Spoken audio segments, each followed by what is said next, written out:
9, 8, 7, 6, 5, 4, 3, 2. Are you ready?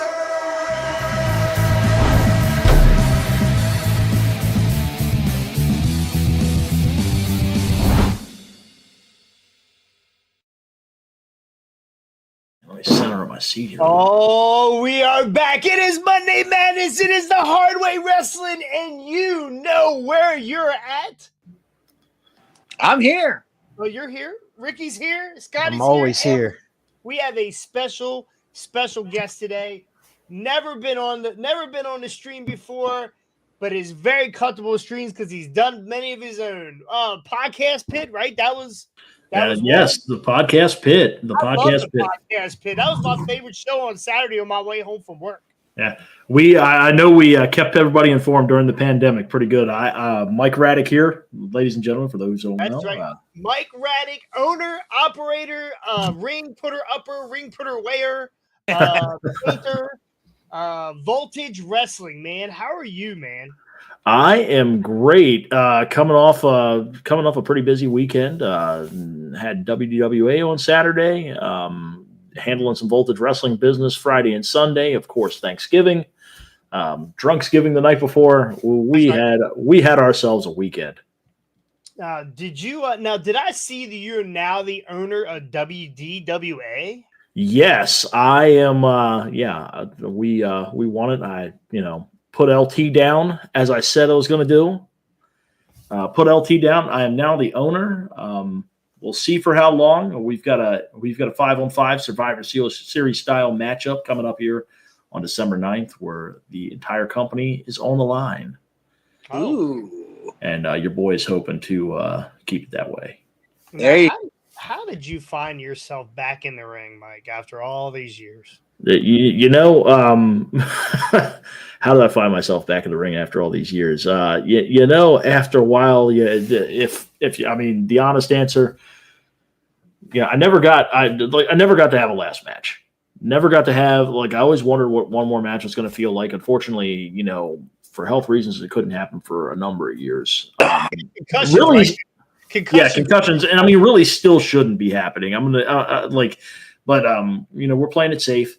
We're playing it safe, and there we go. Sorry, ringer was still on.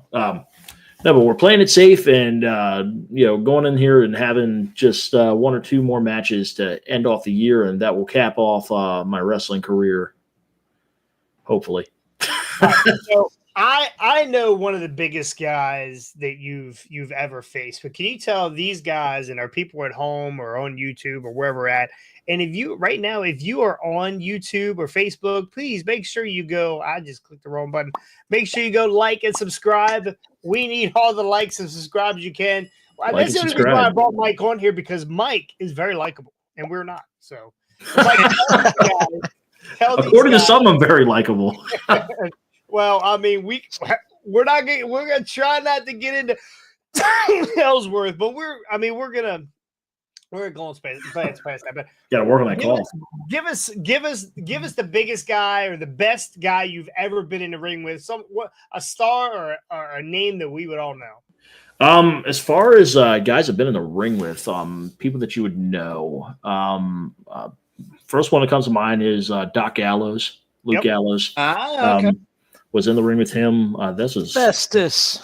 Yes, 2011. He was coming off his first run in WWE. I think he had the IWGP tag titles at the time. Me and Corey Bush faced off against him in Shane Shadows in Romney. A lean Corey Bush. Yes, a very mean and lean Corey Bush in Romney, West Virginia. Didn't go our way, but we got in the ring with, bona fide superstar. Other guys I've been in the ring with, I still remember very early on in my career doing a battle royal in Reading, Pennsylvania, where I was in the ring with Billy Gunn, Al Snow, King Kong Bundy, Hacksaw Jim Duggan, Disco Inferno, Norman Smiley. Now, Reading, that's up there. Is that near Samu's place? It's very close to Samu's place. We were doing this was a ring rental that we were doing. The fun fact about this, I had just gotten off of work at 6 a.m. I worked overnight. And Nicholas Tide, of all people, calls me, and he's just like, hey, I've got a ring rental in Reading, Pennsylvania. Come along if you can help me out. You can sleep in the car. Okay. We get up there. I find out we're doing it in a minor league baseball stadium, and then the entire locker room walks in, and it's just a locker room full of all names, and then there's me and 2 or 3 other people that I came with. We were very nervous. I think this was 2005, so I think I was in 2-3 years at that point in time. Right. Still very green, and I had no idea what I was doing there and was just nervous as shit. But we had a good night. A good night was had by all, and a memory that I will never forget. I'll just say that. Anytime you get to share the ring with legends like Bundy, who is this, I've met him one time. Sweetest guy. Funniest guy, too. Funny, too, but sweetest guy. Like, you look at the guy, you're like, oh, great, this guy's a monster. And he shakes your hand. He's so soft. Such a nice guy. The old school handshake. Oh, yeah. Anytime you get to spend time with legends like Hillbilly Jim and Bundy and whoever else you mentioned there, was just that's I mean, those are memories you'll always have, the rest of your life. So, but what is it with Jason's thing for the chubbies? I swear, like I love me some hard hands and soft That's why we let you on here, Scotty. Wow. Man Crush Monday. All right, we're going to get into it here. We're covering Survivor Series and the matches. We're going to go through them really quick, and then we're going to get into the biggest return probably in WWE history that I can ever remember. R-Truth. I mean, that's the. Yep. Again, wow. I was super excited when R-Truth came onto the screen, and I honestly nothing the rest of the night topped it. So, I mean, maybe he needed the 24/7 title in his drag getup, where he was like trying to disguise himself as a black guy being white girl. Yeah. I wanted him to come down to the ring with a ladder during the women's match so bad, but he didn't. My bad. And I did not get to see any of Survivor Series, so no, I didn't see any of it. Yeah, Saturday night, it was a pretty busy little Saturday. All right. Yeah, well, we're the same way every time. It seems like every time we have an ATCW show, AEW is on. Yeah. I haven't seen an AEW pay-per-view live in probably 5 months. Yeah, if it's going on during the weekend in the last month, I have, like, with the ring rentals, shows, and with the wrestling bookings and stuff that I've been taking with WWA and a couple of other places, like, I haven't had the time to, catch up on wrestling. Yeah, you're not really missing it. Yeah, I mean, it's like a soap opera. You can watch one episode and be caught up completely. So it does not take very long to get up to speed here. But we're gonna zip through these real quick. Let me just get down here to the right thing. First match we had, it was supposed to be Carlito and Santos Escobar, but something happened with Carlito. We're not sure, maybe an injury, or maybe they just figured Dragon Lee would be a better fit to face Santos Escobar. Ricky, what did you think of this match? It wasn't bad, but it was the bathroom break of the night match. Like, I had very little interest in it. Bathroom break of the night match. Usually it's a women's match, but these guys, I actually thought it was a pretty good match. I mean, Dragon Lee's been on a roll, and Santos Escobar ended it. Scotty, any thoughts on this match? Flippity-doo-dah. Huh? Flippity-doo-dah. Yeah. I mean, look, what it did, I feel like, is that it helped to progress Escobar's heel turn. Like, they didn't, I don't think they needed Carlito that night. I think they needed a few good, solid matches for Escobar to have to kind of continue to build the heel turn before he goes against any of the other members of the LWO or Mysterio, for that matter, when Mysterio comes back from his injury. They are building this as what's going to eventually be a 3 versus 3 when Mysterio comes back, because they are bringing the Los Lotharios up to join Escobar. Yeah. Oh, that's actually a good move. So it'll be those 3 against Ray, Carlito, and Dragon Lee when Ray gets cleared from his knee. There you Oh, Ray's got another knee injury, huh? Yes, It sir. was a minor surgery he had. Is that what it is? It's not kayfabe. It's not No, they said it was like an arthroscopic thing. He's going to miss probably a couple months. So they got a 3 against 2.5 coming. Is that what you're saying? Pretty much. Gotcha. All right. So Dragon Lee, even though he was on a streak, he loses to Santos Escobar. This is the match I tried to convince my girlfriend The Miz was going to win, just so she'd change it on her fantasy paper. Did not work. Did not work. Gunther chops the absolute dog piss out of The Miz and retains his Intercontinental Champion. I can't watch anything Miz anymore without thinking frog face. Thanks a lot, Scotty. He's got big balls. Oh my God. Even trunks, and his knee pads, if you notice that. He actually got big balls on his knee pads. The Miz is one of the better workers in the WWE.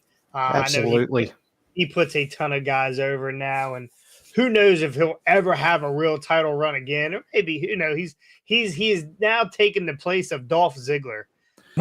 Pretty much. I'm gonna be honest with you with The Miz. I like that. I like The Miz, but I don't know what it is. There's just something missing. And I've tried to put my finger on it for years. There's something missing from the overall package. I think that's why you're not going to see a title run out of him ever again, at least a meaningful one.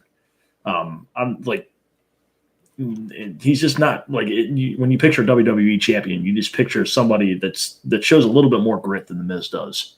Yeah, that's just me. But he spent a lot. He's really it's like Liam Neeson or guys like that get typecast, right? Yeah, he is a chicken shit heel. He'll always be a chicken shit heel, no matter if he's not, right? He's just, even though he really in this run here, he was sort of a tweener type of guy. It's very hard to look at him seriously. So he's correct me if I'm wrong, both of his world title runs were Money in the Bank cash-ins, right? Yeah. So I mean, it's not like he's ever been in a one-on-one match and won it outright. It's always been cash in on whoever the hell was beat up by Bobby Lashley and get the easy pin. I was seeing in the chat here too.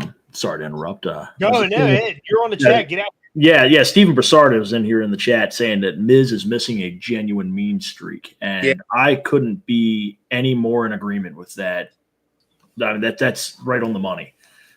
There's just a mean streak that is missing from the Miz that you see from guys that have held the WWE Championship in the past. You know, guys like Triple H, guys, Mick Foley, guys. Like there's always that match that gets that mean streak out of you. So like in the future, you kind of show that. Like I know Triple H got that with Mick Foley. Randy Orton got that with Mick Foley. I think there just isn't a Mick Foley of this generation to give that to the Miz. Does he have it in him though? I mean, when you look at the Miz, can you see someone who's diabolical and is going to do anything to win? Not with his Hollywood persona.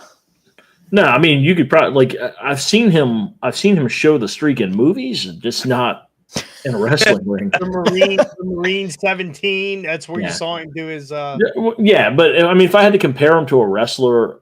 Like a wrestler of yesteryear, I'd probably compare him to Jeff Jarrett. And I don't mean that as an insult, but it's just a guy, like you can see him like on the upper mid card, but you're not going to buy him as a believable main eventer in the top company in the world. Yeah. Yeah. If we could get a heel type of run out of the Miz, like Jeff Jarrett is now, or it was during Flair's last match, that type of heel, man, I'd be in for it, but I just don't think we'll ever see that type of run out of the Miz, honestly. No, not at all. And really, really quick, just to pick your brain, good sir. You said there's nobody like Mick Foley out there for this generation. Not that's going to get not that has the know-how of getting the mean streak. Like Steve again in the chat, he mentioned that they tried to do that with him and Daniel Bryan, where they had Daniel Bryan try to get the mean streak out of him, and like that's a good choice if you're trying to get some kind of grit out of somebody, because Daniel Bryan's always been known to be physically intense in the ring. but it's not on the level of Mick Foley. You don't got somebody, throwing you through glass or, taking you to a level or the limits that you've never been to before. Do you think they, like, before Edge went out originally with his neck, do you think Edge could have been the one to get Miz over like that? Because Edge was I believe he was the last one to be in the ring with Foley, that WrestleMania match. Yeah. And, Edge was the rated R superstar. He had a mean streak. Do you think they could have used Edge to get Miz to get that mean streak out of him before Edge's original run went down? I think you could have used Edge. I think if used in the proper way in the WWE, Dean Ambrose could have been that guy. However, those cards weren't laid down on the table. Yeah. Yeah, and it's unfortunate. It's a fantasy booking, but it'd still be like, if they had done Edge and Miz, I think that mean streak would have come out. But, who knows? I agree. So, but no. Anyway, the Miz so close, but yet so far. All right. The next match, the women's heavyweight champion Rhea Ripley versus Zoe Starks. It is tough. It is tough to root against Rhea, whether she's a heel or she's not a heel. She's the most over woman that I can remember in history, right? I mean, more than Lita, more than Trish ever was. I mean, there's something about Rhea that just grabs you. And unbelievable presence in the ring. As much as she is a heel, the fans still cheered her the whole time. Every time Zoe got any offense, they booed Zoe. I mean, this is tough. This is tough. So, Mike, if you got a talent like Rhea Ripley who is super over, heel or face, what do you do with her? Honestly, hey, we're wide open here, Mike. If you can do whatever you want with her. Well, from a physicality standpoint and a size standpoint, there's nobody that matches up to her. I can't see anybody. I can't picture anybody believably beating her right now. Yeah. I honestly, with what they have, because I know Jade Cargill just joined the fold, I would basically keep doing what they're doing with her until you can get to that eventual matchup with Jade Cargill. You're probably not going to see that for a bit because I've got a feeling they're probably still working on Jade's in-ring stuff. They absolutely are polishing her up. Yeah, I think probably a move this soon. I feel like they got Jade out back with one of those pressure washers trying to get all the AEW off of it. Well, here's the thing. I think she made a bad move by jumping to WWE this soon because she had a company that was shining her up and they were doing a very, very good job of protecting her while she was still going down there to the Nightmare Factory, training, keeping up with that. Like, I think she should have stayed there for a couple more years, maybe signed re-upped on a 3-year deal and then jumped. Now, who knows if WWE is going to be interested in 3 years? A lot can happen in 3 years. However, she made a decision to jump. So now, they've got to do what they can do to protect and, basically get the most out of their investment at this point. Yeah, well, this was Endeavor's real first big splash. So, they threw the bag at her. Oh, yeah. And, I mean, it's not like here's the thing. It's not like she needs money. A lot of people don't know she's married to Brandon Phillips, former second baseman for the Cincinnati Reds. They're not worried about money. Right now, I'd be worried about just continuing to learn the craft. I mean, the Performance Center. Wait a minute. Who's married to who? Jade Cargill is married to Brandon Phillips. Yeah. I'm sorry. I'm staring at a picture of Rhea right now, and I was like, "Oh no, Rhea Ripley's not. No, I'm talking. No, buddy. No, Jade Cargill. You mean buddy? You mean Dom? Yeah. So, they're not worried about money. Like right now, they've got her down. They probably got her down at the Performance Center. Kind of getting her up to speed. And I mean, as a women's wrestler, that's the place you want to be. That's like I used to say it on my podcast all the time. That is the Harvard of women's wrestling. They will take the most nominal athlete and shine them up and make them look like $1 million. So, Yep. yeah, I mean, she's going to be better for it. But it's probably just going to be a long time before you get to that eventual Jade Rhea Ripley match. Yeah, honestly, I don't think AEW had anything for her. I mean, there was plenty of people that she still could have faced, Britt Baker, etc. But I just didn't. I don't see the competition is so much better than WWE, and I think that's what she wants. She's an athlete. She's a competitor, and that's where she wants to be. So I honestly get the money while you can get the money because we don't know how long we're going to be around. Exactly. So, Yeah. By the way, Steve in the chat says the reason Rhea's over, it's her butt. And the what? I didn't even notice. I swear I didn't even notice. Didn't notice, huh? Steve is one of the co-owners of the Independent Rewind. Great show. I just got to do a bunch of episodes on there last Friday. I'm still tired. They wore me out. I don't know if you've been on there yet, Mike, but they're I have not, but I know Steven. I've known Steven Rob for a number of years, and I had a conversation with Rob a couple of weeks back about how good their podcast or their YouTube series, I should say, is. Definitely a fun one to watch, especially when you get into. They used to air some of the really, really bad matches and commentate over them. I love those. So, don't get me wrong. There's still some really bad matches, but I have now found a love for Indian wrestling. So you can thank my browser history is a complete mess right now. For a lot of reasons. I mean, honestly, but I mean, for Indian wrestling for sure. You guys when you guys catch that episode, I will send that link out when it shows. It was fun, and they had to edit. They had to keep me. It was very difficult to keep me under control. I'm actually doing all right now, but they're like every time I said something, I kept hearing them say somebody yell cancel in the background. So I don't know. Oh god. But they're fun. They're fun guys. Okay, so Rhea Ripley retains here. No big shocker there. Not at all. They've got to know the secret words, Prince Nana. Oh god. Like on the 29th. I'm yeah. dancing on the 29th. All right. We got the Women's Survivor Series War Games match.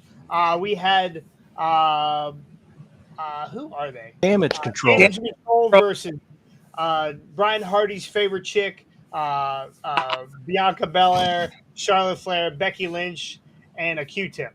So Q-Tip. Yeah, what is her name? Shotzi.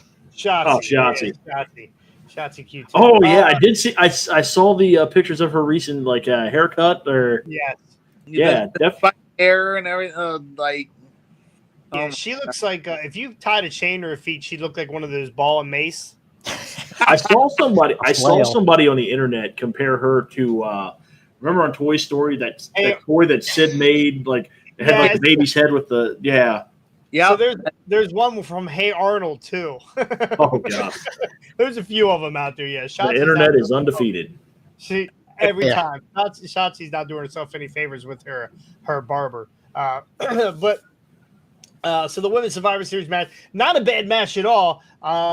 There was a lot of great spots in here, and there was one in particular, and I'm sure you guys saw it, where Io Sky, it was Io, right? Yeah.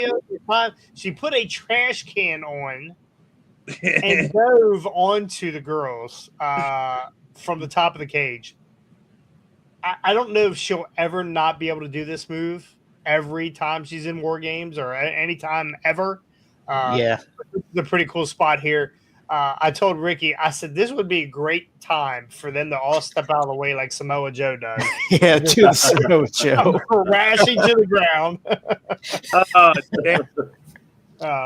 Eventually somebody's going to do that. Yeah. Wow. I mean, it was a pretty cool spot.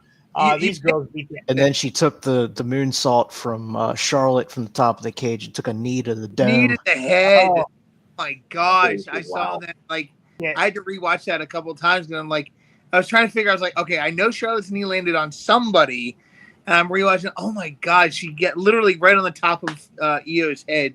Like, drove her into the ground like a spike.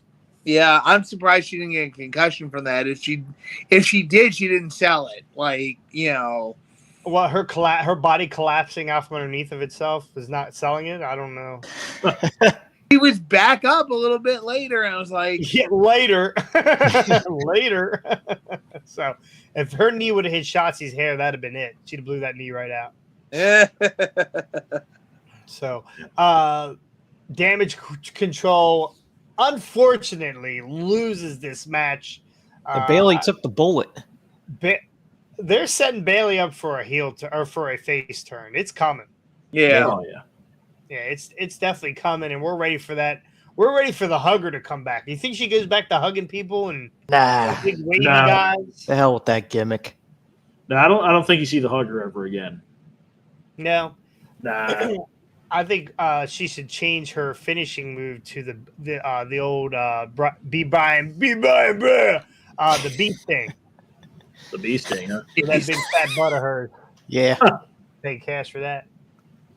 Anyway, Damage Control loses to Shotzi, Charlotte, the Man, and Bianca Belair. And now we are going to get into what we've all came to talk about. And what is that?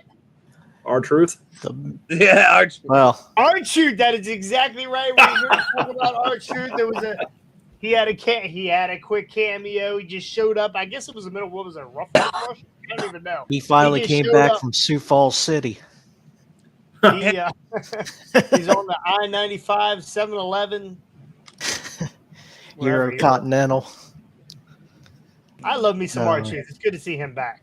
Yeah, R-Truth. R-Truth is comic timeless. genius. The man don't age. The man I does do not not. age. I don't know what they're going to do with Tozawa now that R-Truth is back. Who knows? So Yeah, then anyway, the 24/7 title's long gone. long gone. I think it left with. Just throw him in with the Alpha Academy. I'm good Oh, with Might that. as well. That could be interesting. I'm good with that. Give him a suit and put him with Bobby Lashley. No, but, Oh, seriously, man. I did see some news about this main event. I mean, everybody's seen the news about like what happened during the main event of this show. Yeah. Randy Orton coming back. Yeah. Now, did Randy not look great? Oh my Ran- God. Randy looked like he was spending some time in the gym, saying his prayers, eating his vitamins, and believing in himself. If you know what I mean. So Yeah. you think he's on? You think he's on the juice? Well, I'm not going to speculate on that. He was pretty lean though. He's pretty lean. Yeah, he was pretty lean. It looked great. Fans were obviously happy to see him. After a year and a half, what has it been, a year and a half absence at this point? Yeah, he's been going. Wow. Yeah, he's been going for a long time. I don't think people even thought he was coming back at the. Once you're gone for a year, it's kind of hard to come back and get that reaction like you used to. But lo and behold, Mr. Orton. Well, we Yeah. thought he was going to work a little differently. They were saying, "Oh, we're not going to do the draping DDT anymore." Wrong answer. He did 2 or 3 of them. They said, "Oh, no more. We're gonna change the way we do things. The RKO is going to be different." Wrong answer. We did I an thought for RKO. sure that like after what he had said about how the RKO all those times, out of all those years, basically punished his back. I thought he was going to come up with a new finisher or just use the punt kick. He might. I mean, he still might come up with a finisher. I don't know about the punt kick though. I think it's Punt kick's a heel thing. Yeah, I think it's too close to Seth Rollins' curb stomp. Yeah. So, but anyway, we had Cody Rhodes, Seth Rollins, returning Randy Orton, Jimmy Uso. Is it Jey Uso. Jey Uso and Jesus Zayn versus Dominic. A very upset Drew McIntyre, JD McDonough, Finn Balor, and Mr. Senior Money in the Bank. This was actually a really good match. I did see a spot, and we missed it when we were talking. Scotty brought it up. That was the longest. That was the longest that Dominic has ever been behind bars. Yeah. I heard that. Michael Cole's comment. Michael make Cole the with the comment? disrespect. Yeah, it was Michael Cole. It was Michael Cole's comment. That's where I got it from. But yeah. Totally missed that comment. That's a great comment. I thought you heard that. No, I didn't. I did not. You were hear it. laughing at something during that point. I don't know what it was, but I heard it, so I figured you were just laughing at the same thing I was. Oh yeah. Nope. Missed that comment. So we're just gonna jump right into it here. The Judgment Day loses this match. Drew McIntyre joining this group to become a winner. It didn't really work out for him. Not working. I don't think Drew was very happy at the end of the night. Supposedly he went running. He didn't run. He left early. Just grabbed his shit and got out. I guess, Mike, a lot of guys do that when they don't want to have to tear down the ring, I think. Yeah. You know. But we did get a returning. Oh, that's Randy Orton. We did get a returning CM Punk. Now, we were all sitting there. I listened to Fightful Select today. Triple H took over the last 15 minutes of the show. In Gorilla, he called for the copyright logo, and the copyright logo was on the screen. And I mean, Punk's music hits, and I know what I jumped out of my seat. Absolutely jumped out of my seat. Scotty did a fucking backflip. His chair broke and he fell over backwards and rolled like a very flat tire. Wow. You see that comment in the chat? No, I did not. From Owen Hardy, Punk coming back made me want to run my other foot over. Wow. Owen ran his foot over with the lawnmower. Yeah. And don't sugarcoat it there, Owen. Tell us how you really feel. Why are you holding it in, buddy? No, CM Punk coming back. I've got mixed feelings on it. I'll just start off by saying I thought he was completely justified the way he left before in 2014. Anybody that listened to the Cole Cabana podcast, if you didn't feel like he was justified, I don't know what you were listening to. That being said, the last 2 years has made me really not care too much about it, whether CM Punk is back or not. He's here. He's not. I've always enjoyed his work. I don't really. I don't know. I just don't care anymore. I think it's just caused too many problems over the last few years. Yeah, I'm not going to – I don't want to sit here and say he's a locker room cancer because I know on the other side of the coin, with AEW, I know those guys, the guys that he was having issues with, clearly, they've got a reputation for playing backstage politics. That's well known. However, going into business on to start this off, I mean, the stuff started at the All Out press conference last year. Going into business for yourself on that podcast, uncalled for. Why Tony Khan sat there and let him do it, I don't know. I think it's rather TK has no balls. I think it's rather cowardly that he did. Regardless of whether they're right or wrong, publicly you should always take up for your senior management. Correct them behind the curtain, take up for them out front, because if you don't have that, that's a level of trust that's broken right there. And if you can't trust somebody, you can't be in business with them. Well, that's the problem with AEW. There's no unity, right? It doesn't feel like that they're a locker room that's together. It feels like it's a locker room full of cliques. I'm going to say this. I have seen this, and I'm going to preface this by saying I love watching AEW. I actually like it watching AEW, and I've said this since their inception. I like watching AEW more than I like watching WWE. WWE isn't a bad product anymore. It's changed a lot since Vince has been gone, for the better, I say. The Bloodline story's been fun to follow, but I particularly enjoy watching AEW. Having said that, since Cody Rhodes left, I want to say I've noticed it since January of 22, the Washington, D.C. shows. If you remember, they had that. We were there. Yeah, we had that. They had that AEW Dynamite in Southeast DC in that smaller arena where the Mystics and the Go-Go play. Terrible parking. Oh, terrible parking. They weren't equipped for an event like that. Having said that, ever since that, like the Cody calls it the exit interview now, ever since that interview, it seems like every week you start to see little cracks in the armor of AEW.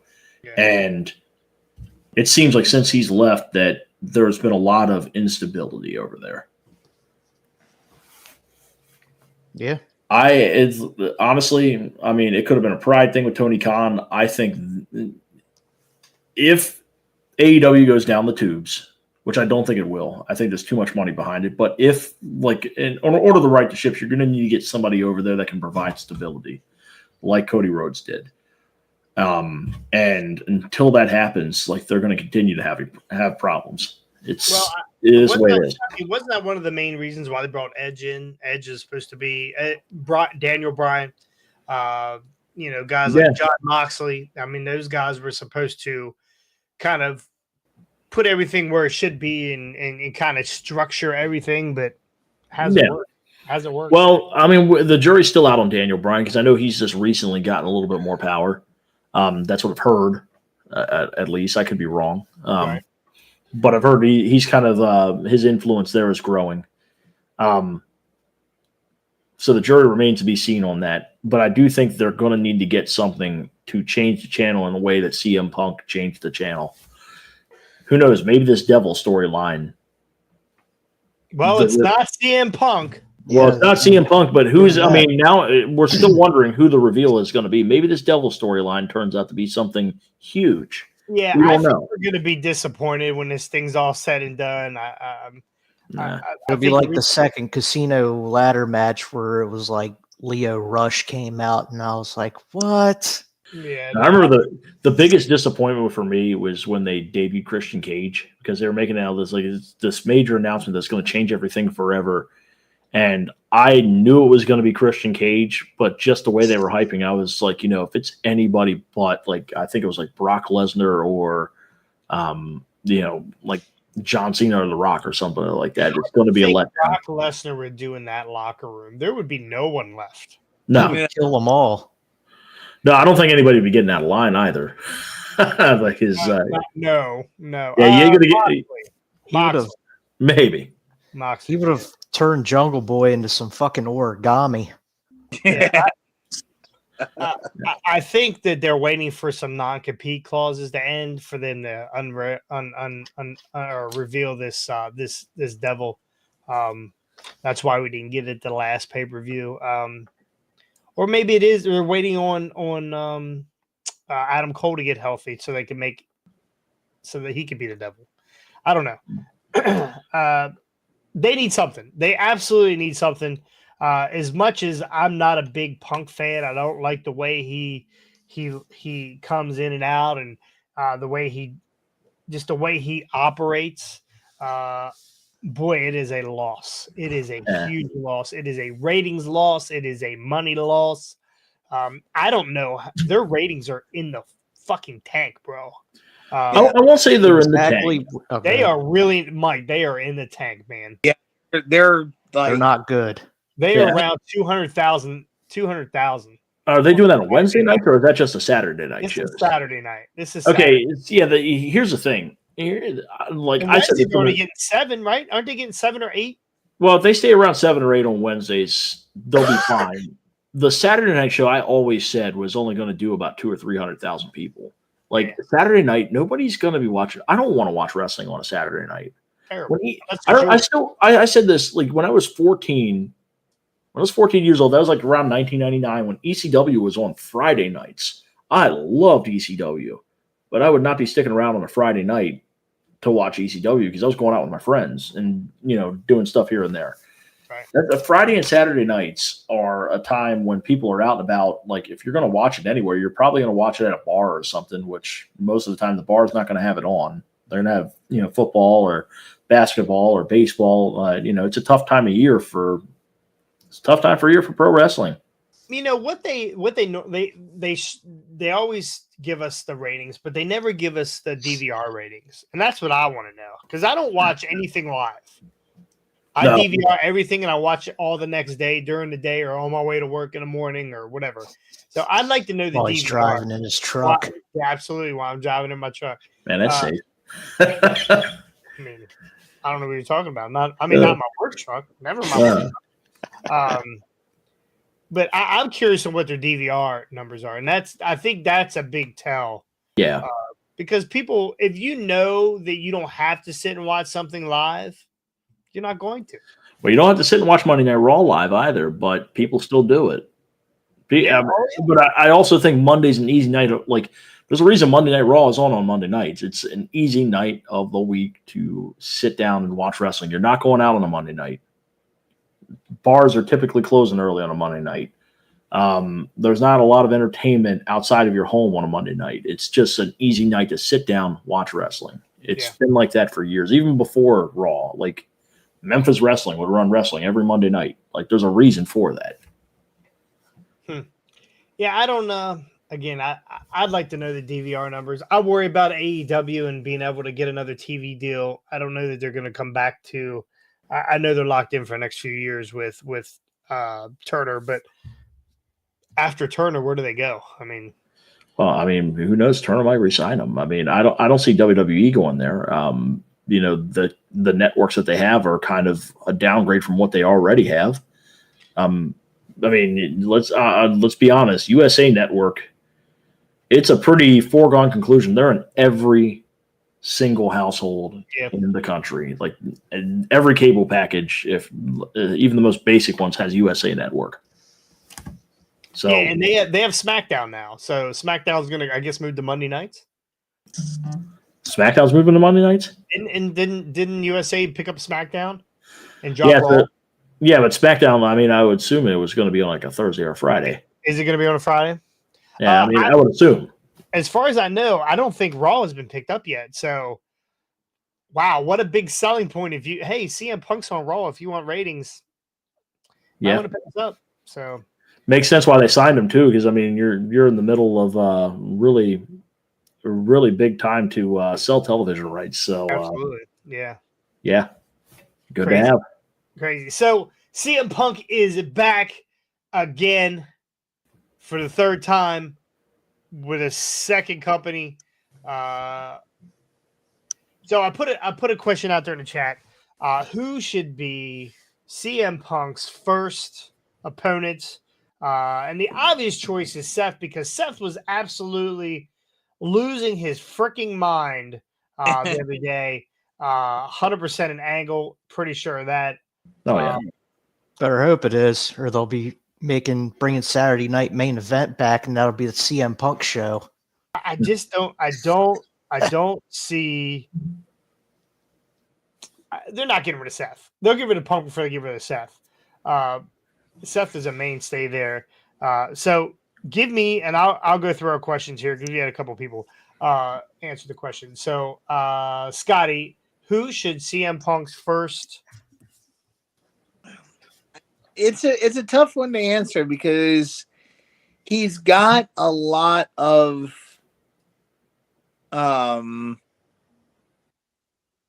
he's got a lot of choices. There's a lot of choices that they could bring into this, but if I had to choose one, and it's going to kind of have to be either an abbreviated storyline or they kind of start it, move to something else with this guy, and then move back to the Punk storyline. But I think Cody, because they've got the AEW history. They, I think there's, they've got WWE history. I think there's something that they could do, Punk versus Cody, in a situation like this. And yes, I know, coming up on WrestleMania season, coming up on the fact that hopefully Punk will be in not Punk, but Cody will be in the main event for the Universal title. So they'd either have to do an abbreviated storyline or, stop it in the middle and start back up after WrestleMania, which could still work. But I think Cody should be his first opponent, in my view. All right. Rick? What's that herpes medication that you use to cover it up or try and get it to cover up? Maybe he needs to get into a feud with that. I'm not a fan of CM Punk. I get it. I'm not a fan of this guy. Like I'm done with him. I get it, and I knew Trips was going to say it in the press conference. Oh, we got to do what's best for business, and of course he said it. And Punk's old; he's injury prone. So how long will he actually last before he's out with an injury? Surprised he didn't tear his pec hugging his Chicago people during his entrance. Yeah, he's going to be injured. I don't want to see he's him an older going. guy. I mean, he's an older guy. I mean, I don't want to see him going into a world title feud right away, or even any time in the next 6 months. Like, well, you've built up Damian Priest. You've got Cody going to finish his story. You got Randy coming back. Those guys are already established WWE guys. Those should be your top priority for first push. Let fucking Punk go after Gunther. Yeah, I mean, I'll be honest with you. I think his first opponent's going to be Seth Rollins, but I mean, there is a lot of, and I'm going to get to your Rick. I'm going to get to your point here in a minute. But there's a lot of people you could put in the ring with Punk where you can make some magic. I mean, Seth Rollins will be one. AJ Styles will be another. I don't think that's going to happen, but it would be a good one. I can tell you, Styles was another one that said he does not like Punk or wanted him. Doesn't want to even work with him. Yeah. I can understand why. From the TNA days, he was quite the problem in TNA. A lot of people forget that. A lot of people forget why he was fired from TNA. But you got AJ Styles. Here's another little dark horse storyline that you could probably put him in the ring with. Since the man is cleared, it was mentioned, I want to say last year, Corey Graves. Oh, you could get us. There's a lot of personal issues you could bring up there that could make a nice story.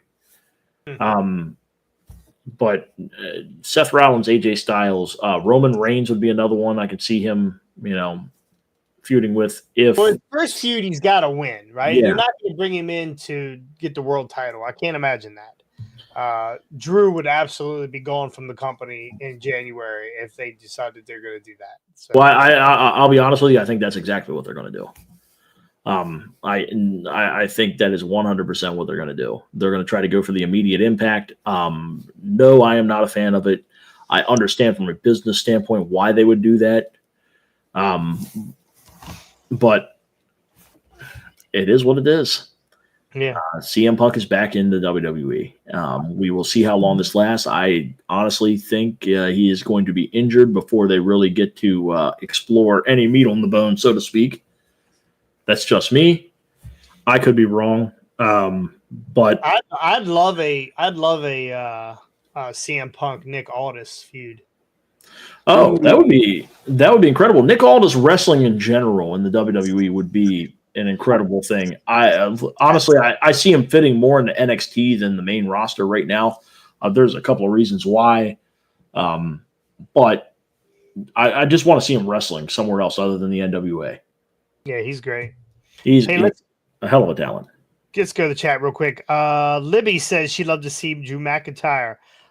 Courtney Taylor, either Drew McIntyre, Jey Uso, Sami Zayn, or any of the members of Judgment Day. So he pretty much named everybody that was on the War Games match.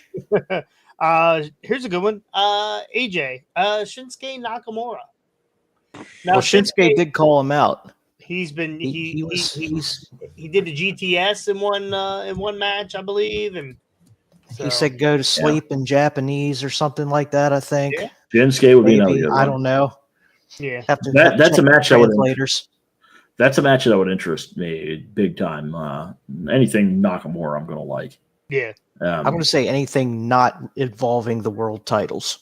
Yeah, like, I don't quite think frankly he doesn't deserve to be in the world title picture. It's not. Well, it's not even about being deserving or not deserving. It's just there's no point in putting them in the world. Like I think you can make as much money off of CM Punk in a non-title situation as you could with a title. There's no added benefit. There's money to be made on pay-per-view. I would focus on the matchups and continue doing what you were already doing and not alter your world title plans at all. But that's just me. He doesn't need a belt. He's one of those guys. We've talked about it when he was with AEW. There's certain guys that you do not ever have to put a strap on. Yeah. He doesn't need to. He's elevated. The guy's top of the world. Yeah, he's at a Roddy Piper type level. Like, I don't think you're going to need to put a world title on the man. How many titles did Piper hold? One. World titles, I mean, I can only remember holding the IC belt. I don't think I've ever seen him hold another championship other than like an Intercontinental or a tag title. He held more coconuts to Jimmy Superfly Snuka's head than he did. Yeah. AJ says, save WrestleMania. Save that for WrestleMania unless they do Punk versus Stone Cold. That would be I would tune in to see that, as much as I don't like Punk. Like, I definitely would tune in to see that. That would be interesting. It would be intriguing. To get Stone Cold, hey, wait. If we get to see Punk and Stone Cold at Mania, I am definitely down for that. Yeah. Yeah, we're going to be Mike, you'll be at Mania. You go to Mania. Yeah, I will. Yeah, I'll be at Mania. Yeah. Yeah, we'll have to hook up while we're done. Are you running a show? Voltage Wrestling, I'm not going to say I'm not running a show on Mania. There are talks. There are negotiations. Voltage Wrestling may or may not have a presence at WrestleMania weekend. Can you run that show on a Friday?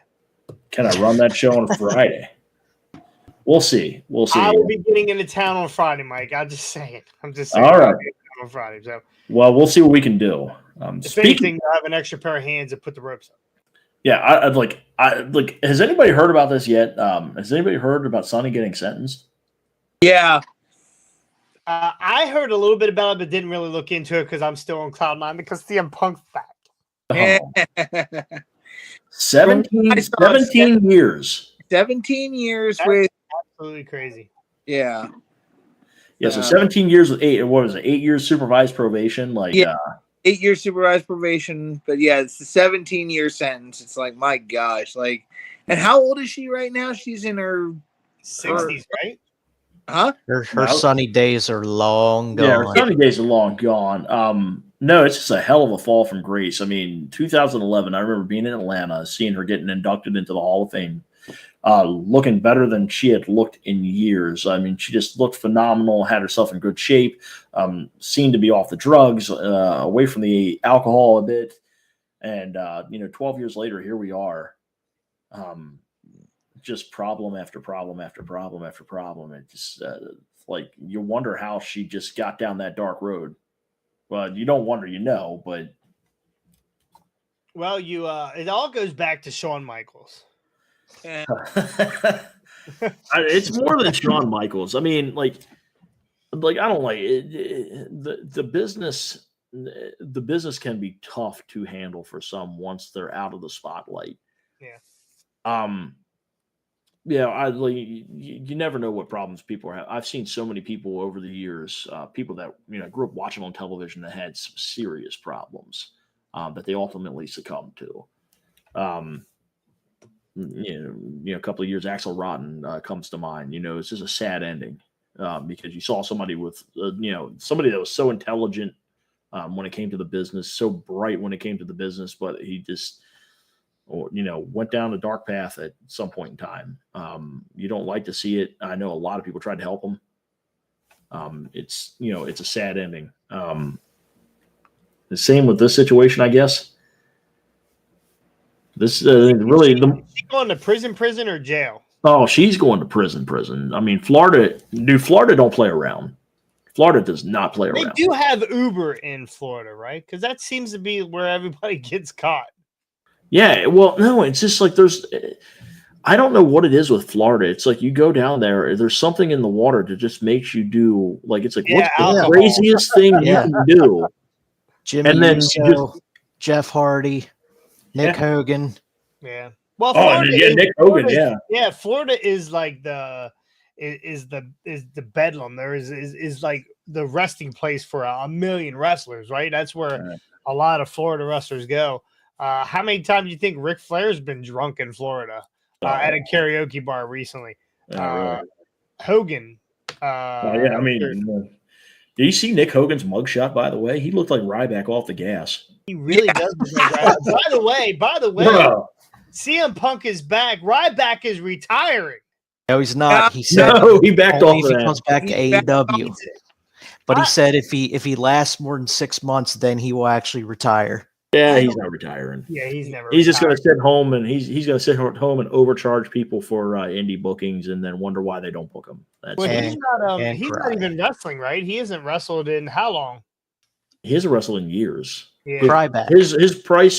His asking price for a booking is astronomical. Didn't he like $5,000 or some shit like it's that? $5,000 or $6,000, and it's just Yeah. like, dude, I can get you can get Kevin Nash or somebody for that kind of money. Not putting anybody's money out there, but I mean, there's a lot of people you can get for $5,000. 3 or 4 guys. You could. I know for a fact you could bring in Greg Valentine, Cowboy Bob Orton, and one more guy for less than $2,500. Yeah. Who do you think people are going to come to see? They're going to see Ryback or Greg Valentine? Dude, I didn't want to see Ryback when he was wrestling for WWE. Like, I don't know. Like, his only redeeming quality was that he was big. Yeah. Like, there's nothing else to it. I like hearing him. I don't have any love or hate for Ryback, except for just this morning when I saw that he goes, "Hey, I said I was going to retire if he came back to AEW." No, you didn't, you motherfucker. Yeah. No, you didn't. We heard you said he was going to retire, and we thought we were about to get lucky because I don't want to see him anymore. But he's retired. He just doesn't know it. Yeah, there's. Let's go around because I think we only got like 5 more minutes or so. Yeah, 5 more minutes and we can get so who out of all the wrestlers you've ever seen in your lifetime, who is the one you wanted to see just retire and leave the most? Ric Flair. Yeah. Ric Flair. Did you watch the last match? I watched. I had a friend that was producing the last match. I heard about the last match. So if he produced it, how did they cover up the snoring in the ring when he was sleeping? Well, I mean, there's this thing called a crowd that was around that was going to drown out that noise, but I mean, I don't know. I don't know how you cover that up, but the chance of Wake Up Rick covered it up, I guess. I don't know. Wake Up! Wow. Oh, I love Ric Flair. I got to see him one time, not wrestle, but live. And I watched that last match, and I did not want to ever see Rick get in a ring again. I got to see Rick wrestle a bunch of times in 2000. And then here we go in AEW. I got to see him get manhandled by Brock Lesnar at a house show in Washington, D.C. in 2002. Oh wow! That house show was headlined by Hogan and The Undertaker. It was a really good show from top to bottom, but it was just like Ric Flair and Lesnar. It was like one of those matches where you were just like, "Oh, what's going to happen here?" And yeah, we saw what was going to happen there. Yeah. How he's still alive. I think he probably died during that match at some point. Oh, dude, I'm going to tell you, if you guys, I don't know who's out there, if you went to a house show in 2002 for WWE, especially like on the Raw, like Raw or SmackDown in general, like you were going to get to see some really cool shit. Yeah, that was one of the weirdest matches I've ever seen, and one of the most brutal I've ever seen. Wasn't the Gold Dust electrocution spot by Evolution in DC? February of 2003. That was a Monday Night Raw. Yeah, that was where they actually. That's fun fact. That is where they named the group Evolution. The Triple H, Ric Flair, Randy Orton, Batista. Yep, that was that took place in DC. I was there. I was at that show. Yeah, Bryan Danielson wrestled in a dark match against Rico. Oh wow! Yeah. Wow. I don't remember that. Yeah, like a lot of people don't remember that one, but yeah, that was the very first match. You had that, and then Sean O'Hare wrestled some jobber that I can't remember the name of, but did you just use the word jobber? Yeah. Yeah. Ain't nothing wrong with the word jobber. Back in the day, if I use the word jabroni, that's when you're disrespecting somebody. Oh, Jobber's a good term. Jobber always had a job. Did James Ellsworth call you a jabroni? Well, James Ellsworth was a fucking jabroni to begin with, but we'll get that's a whole other story for another day. I don't have another Cannot hour. wait to bring you Mike. Oh, we're going. Dude, I'm going to tell you, if somebody asks the right questions, there's going to be a time and a place where I will unload some bullshit. Text those right questions to me, Mike. We'll let them fly. Yeah, I'm only gonna start talking when somebody asks the right questions. But when somebody asks the right questions, I will unload some bullshit. Because I've got about a year of bullshit. Just the last year. We're not even talking. Hell, I was involved with him for what, since 2009. Yeah, adrenaline, right? Adrenaline. Yeah, no more. Still owes me money, by the way. Adrenaline Wrestling still owes me money for tickets I bought right before the pandemic. Really? You for the Kelly show? Yeah. I don't even remember. I don't even remember what it was. I just tried to go to an Adrenaline show. It was right before. Yeah, the one right before the pandemic was the Kelly show at 710. Yep. I honestly don't remember. I know it cost me $50. Yep. Somebody sent me a message back and said, "Hey, we'll catch you at the next show." Yeah. Yeah. Oh wow. Yeah. Well, that was a while. Trust me. You have me back on, and you pry the right questions a little bit.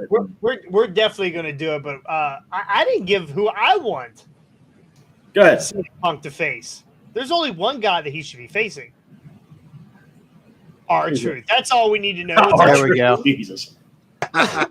So we're going to get you out of here, Mike. I appreciate you being here. Tell everybody where you are going to be for the rest of December. All right, ladies and gentlemen, I know I'm going to be at WWA December 9th. Details for that show are going to be coming out this week. So I got to keep that under wraps for right now, but there will be details coming out for that show. Check out their social media for all information.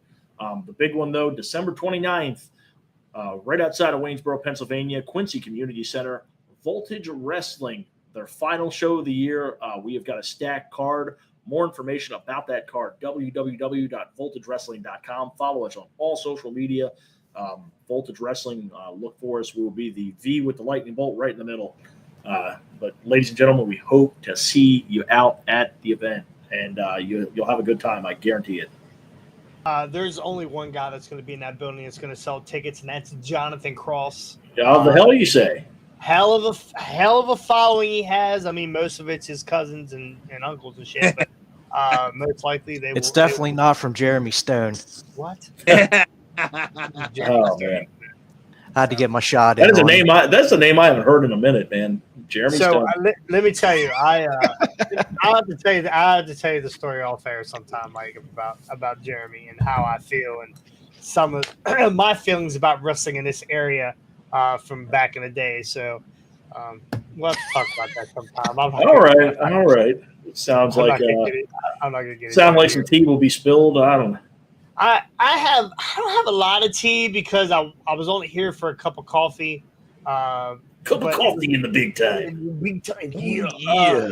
But it was enough to it was enough to make me look at independent wrestling in this area differently and how I feel about it today and what I'd like to do with independent wrestling today. Well, it seems like you're doing a great job down there with ATCW. We're having a good time. We've made a lot of changes. It seems like you guys are doing a great job down there. Every time I've been there, it's been a class organization. So I always appreciate. I was just going to say I always appreciate Tim Simmons and the crew down there for the way they treat me every time I come in. It's a class organization. Definitely, wrestling fans, go check them out.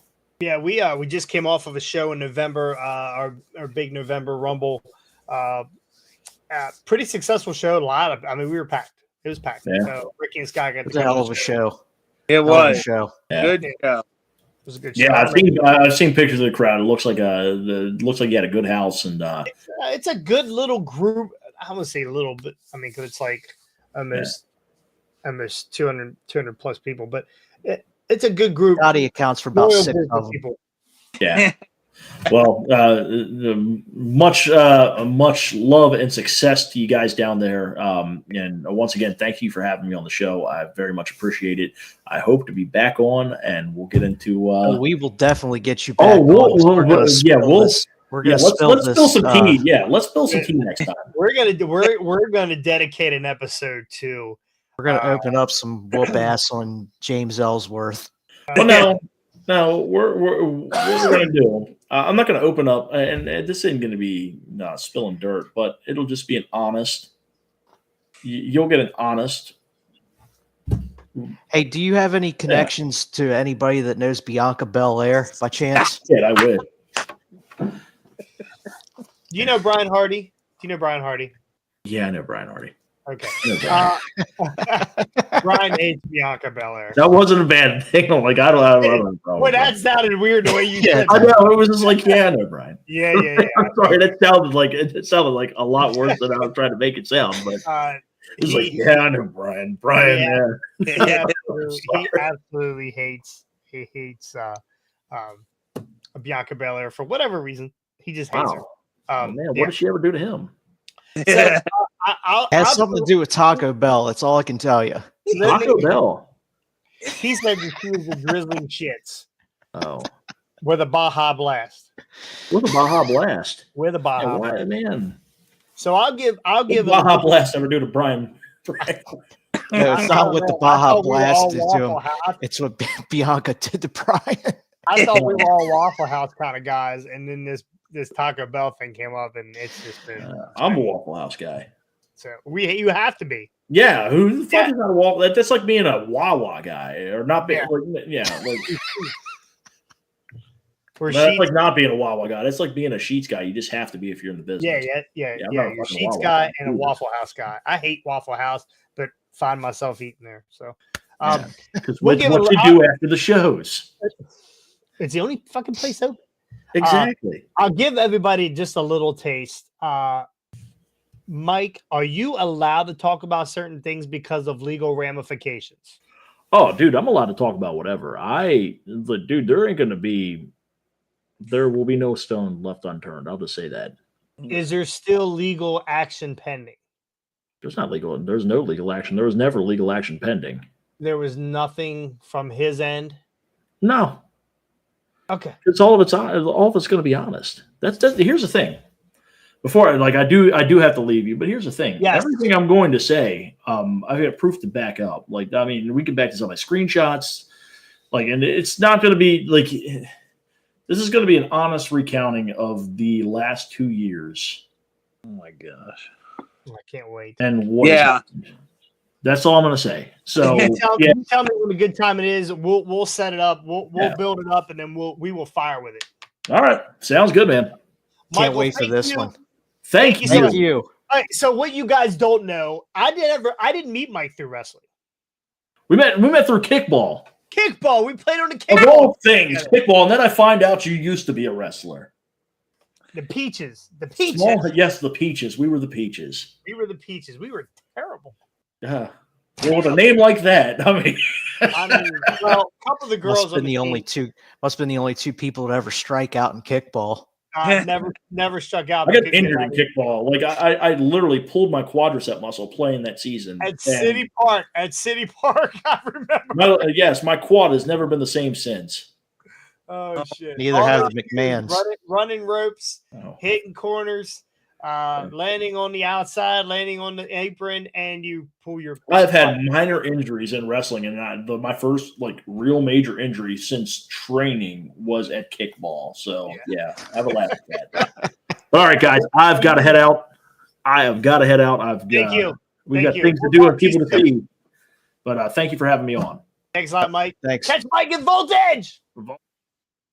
All right. Well, that was boy, that's going to be an interesting conversation. Yeah, I can't wait for that one. That's going to be a good one. This is going to be fun. We're going to have to give him the floor. I can see it now. James Ellsworth is a jabroni. I can see the header right now on the YouTube. You got to get when you put the picture up in the middle of the screen on the live show. You got to have that one where Jericho calls him Chince McMahon. and he's in the corner like, No, he's great. Mike's. "There's a lost child at ringside. Will somebody please come pick him up?" Mike's one of the good dudes. I believe we have the same thoughts about independent wrestling. We want to make it better. A lot of times, independent wrestling, the promoters, they're all infighting all the time, and there's always better than you or whatever. But I don't think at the end of the day, they all have the same thing in mind, and that's to make independent wrestling better. You've seen a lot of shit independent wrestling. That all can be changed by a little bit of training, a little bit of know-how, and some guys at the top that are willing to put in the work. And Mike is one of those guys. I've been on a Voltage show. I'll be on this one in December. And Mike runs a good tight ship, and a lot of good guys. And he'll bring in some stars every once in a while. He's got a guy right now that used to wrestle in NXT, I believe. His name is slipping my mind. He's had James Storm in recently. So Mike's got some connections in the wrestling business. So good dude. Can you get him on here? Can I get Mike on here? No, the other guys.